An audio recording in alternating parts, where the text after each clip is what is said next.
बिस्मिल्लाहिर्रहमानिर्रहीम। अस्सलामुअलैकुम। Muzammil voice official में खुशामदीद। जब ख्वाब को हकीकत में बदलना हो, जब हार को जीत में बदलना हो, जब दुख को सुख में बदलना हो, जब गुर्बत को जड़ से उखाड़ फेंकना हो, जब हालात का मुकाबला करना हो, जब लड़खड़ाते कदमों को मजबूत बनाना हो, इस लम्हे आपको सिर्फ अल्लाह पर यकीन और उड़ान की ताकत इतनी होनी चाहिए कि कोई भी तूफान आपको ना रोक सके।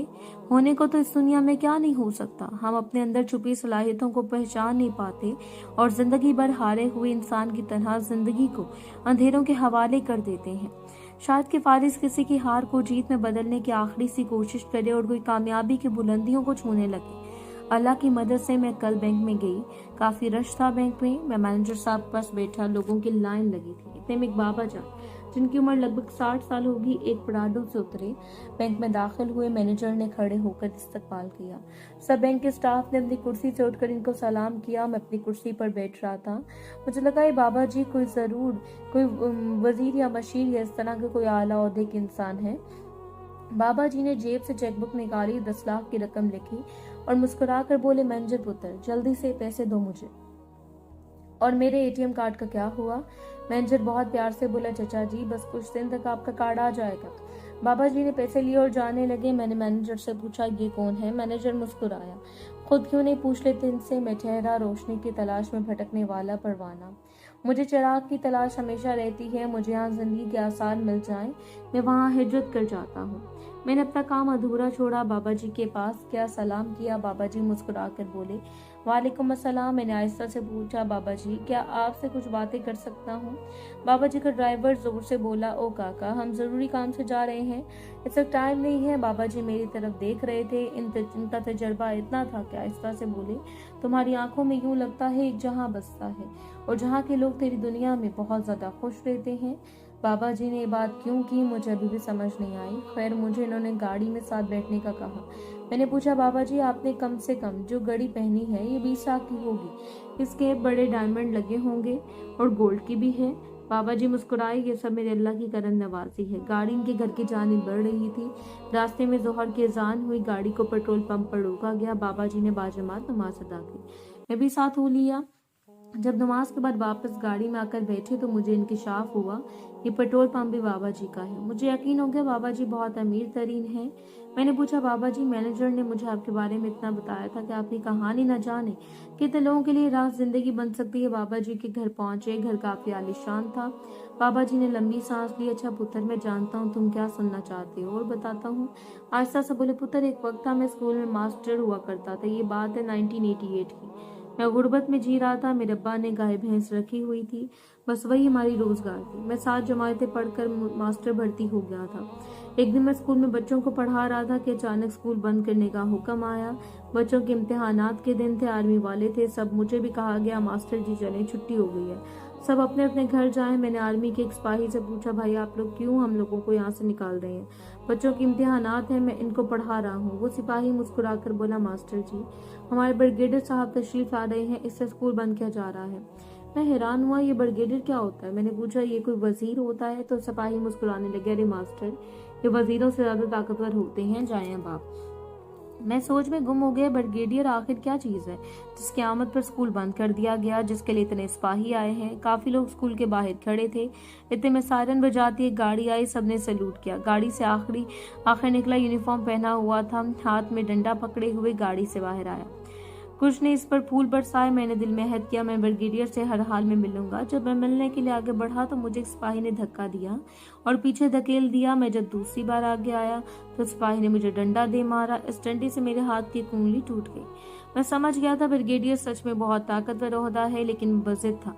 ब्रिगेडियर से मिले बिना नहीं जाना। जब ब्रिगेडियर साहब से मुलाकात करने के बाद हमारे स्कूल के दफ्तर में गए तो मैं भी पीछे चला गया और जोर जोर से आवाज देने लगा, ब्रिगेडियर सर मुझे आपसे मिलना है। आवाज सुनकर ब्रिगेडियर साहब बाहर आए और मुझे पास बुलाया। सिपाही मुझे अपने साथ इनके पास ले गया। मैंने सलाम किया। ब्रिगेडियर साहब ने पूछा, हाँ जी कौन हो, अब क्या पहना आपको? मैं मुस्कुराया, इनको हाथ दिखाया अपना। मेरा हाथ में सूजन हो चुकी थी। मैंने बताया, मैं स्कूल का मास्टर हूँ। मैं हैरान था, वो कौन बंदा है जिसकी वजह से स्कूल बंद कर दिया गया, इतना ताकतवर इंसान?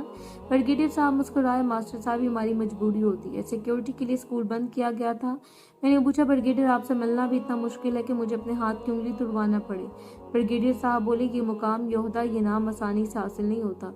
मैंने हंसकर पूछा, ब्रिगेडियर साहब क्या आप मुझे बता सकते हैं ब्रिगेडियर बनने के लिए क्या जरूरी है? तो ब्रिगेडियर साहब ने बताया, इसके लिए बहुत पढ़ना पड़ता है, हर इंसान उस मुकाम पर नहीं पहुंच सकता। जाए मास्टर साहब, अब हम जरूरी मीटिंग करने जा रहे हैं। मैं मुस्कुराया, मैंने कहा, ब्रिगेडियर साहब मेरा चेहरा याद रखना, अल्लाह ने चाहा हम एक बार फिर मिलेंगे। मैं घर आया, अल्लाह ने मुझे 3 बेटे अता किए। मैंने बच्चों को कहा, पुत्र अब गाय भैंस सब बेच दो, इसे आप तीनों को मन लगाकर पढ़ना होगा और सिर्फ पढ़ना है। मैं अपने बच्चों को पढ़ाता रहा, महंगे स्कूल महंगे कॉलेज में एक एक करके बच्चों की पढ़ाई की खातिर सब कुछ बेचता गया। पहले जमीन, फिर गाय भैंस, फिर घर जायदाद, और फिर मैं स्कूल पढ़ाने के साथ साथ गांव के लंबरदार साहब की हवेली में काम करने लगा। मेरे बच्चे पढ़ते थे और मेरे सब अजीज रिश्तेदार दोस्त अहबाब से मुझे छोड़ गए लोग मुझे पागल और नफसियाती कहते थे, और लोग सच कहते मैंने बच्चों की पढ़ाई के लिए सब कुछ बेच डाला। मुझे कोई मुंह नहीं लगाता था। हालात ऐसे भी थे कि मुझे याद है कि 2000 की बात है, मैंने कचरे के ढेर से खाना निकाल कर खाया था। जो कुछ था पास बच्चों पर खर्च कर दिया। बच्चों की तालीम मुकम्मल हुई और मेरा बेटा अल्लाह की रहमत करम से अपनी मेहनत और काबिलियत से ब्रिगेडियर भर्ती हो गया, जो कि ख्वाब और नामुमकिन था मेरे लिए। अब मैं एक ब्रिगेडियर का बाप था और फिर मेरे छोटे दोनों बेटे भी ब्रिगेडियर भर्ती हुए और अल्हम्दुलिल्लाह आज मैं 3 ब्रिगेडियर का बाप हूँ। मुझे वो लम्हा याद है, क्या इत्तेफाक था। मैं स्कूल मास्टर गरीबी का मारा हुआ, अपनों का छोड़ा हुआ, लोगों का धुतकारा हुआ, मुझे सब पागल कहते थे। सब मेरे बेटे की पासिंग आउट थी और माइक में ऐलान किया जा रहा था, एक ही खानदान का तीसरा सबूत, बड़ी भाई ब्रिगेडियर मुजम्मिल भट्टी, छोटा भाई ब्रिगेडियर जुनैद भट्टी और सबसे छोटा भाई जिसको आज ब्रिगेडियर के ओहदे से नवाजा जाएगा, ब्रिगेडियर दानिश भट्टी। और हम सैल्यूट पेश करते हैं इस बाप को जिसके तीनों बेटे पाक आर्मी के ऑफिसर्स हैं। जब माइक में ऐलान किया जा रहा था, मैं और मेरी बीवी रो रहे थे, हमारी आंखों में आंसू थे। हमको बाइज्जत तरीके से स्टेज पर ले जाया गया, हमको सिपाही सैल्यूट कर रहे थे। मेरे तीनों बेटे मुझे सैल्यूट किया, मैं जोर जोर से रोने लगा। हर तरफ तालियों की आवाज थी। मुझे वो दिन याद है जब मैं कचरे से खाना उठाकर खाता था, फटे पुराने कपड़े पहनता था। मुझे मस्जिद से एक बार ये कहकर निकाल दिया गया मोहल्ले वालों ने कि मस्जिद से गंदी बदबू आती है, लेकिन मेरा अल्लाह सब देख रहा था, वो सब देख रहा था और मुझे आजमा रहा था। और अल्हम्दुलिल्लाह मैं आजमाइश में सब्र शुक्र के साथ कामयाब रहा। फिर मुझे इस ब्रिगेडियर के घर जाना था जिसको मैंने पूछा था ब्रिगेडियर बनने के लिए क्या करना पड़ता है। इसका एड्रेस मिला, मैं अपने तीनों बेटों के साथ इसके घर गया। वो मेजर जनरल के बाद रिटायर हो चुका था। मैंने अपने बेटों के साथ सरकारी गाड़ी में गया। इस वक्त ब्रिगेडियर साहब मुझे देखते पहचान गए, हैरान थे। सलाम हुआ, मैंने इनकी तरफ मुस्कुराकर कहा, सर जी अल्लाह की रहमत देखी। एक वक्त था मुझे ब्रिगेडियर से मिलने के लिए हाथ की उंगली तुड़वाना पड़ती थी। आज मैं 3 ब्रिगेडियर का बाप हूँ। मेजर जनरल साहब हंसने लगे, मुझे गले से लगाया और तारीफ करने लगे। होने को क्या नहीं हो सकता, इंसान क्या कुछ नहीं कर सकता। आपने हिम्मत की, अल्लाह पर भरोसा रखा, आप हर तूफान से लड़ सकते हैं। आपकी औलाद नेक थी जिसने आपका सर झुकने नहीं दिया, और आज आप आर्मी के 3 ताकतवर ऑफिसर्स के बाप हैं। और मैंने आप जनरल मेजर जनरल साहब की 2 बेटियों से अपने 2 बेटों का रिश्ता किया और एक फैमिली बन गई। पुत्र फारिस, मेरी औलाद नेक थी। मेरे बच्चे इश्क माशूकी और इस तरह के फजूल और बर्बाद कामों की तरफ नहीं गए। वो मेहनत करते रहे, भूखे भी रहे और 2-2 साल पुराने कपड़ों पर गुजारा भी किया। और आज अल्हम्दुलिल्लाह लाखों ने करोड़ों का मालिक हूँ। अब मुझे ब्रिगेडियर से मिलने के लिए उंगली नहीं तुड़वाना पड़ती, बल्कि वो मुझे सैल्यूट करते हैं। हिम्मत की जरूरत है, हर मुकाम हासिल किया जा सकता है। कामयाबी आपकी हिम्मत और सब्र की मोहताज है। जब तक आप हिम्मत और सब्र से आगे बढ़ते रहेंगे, कामयाबी करीब आती जाएगी।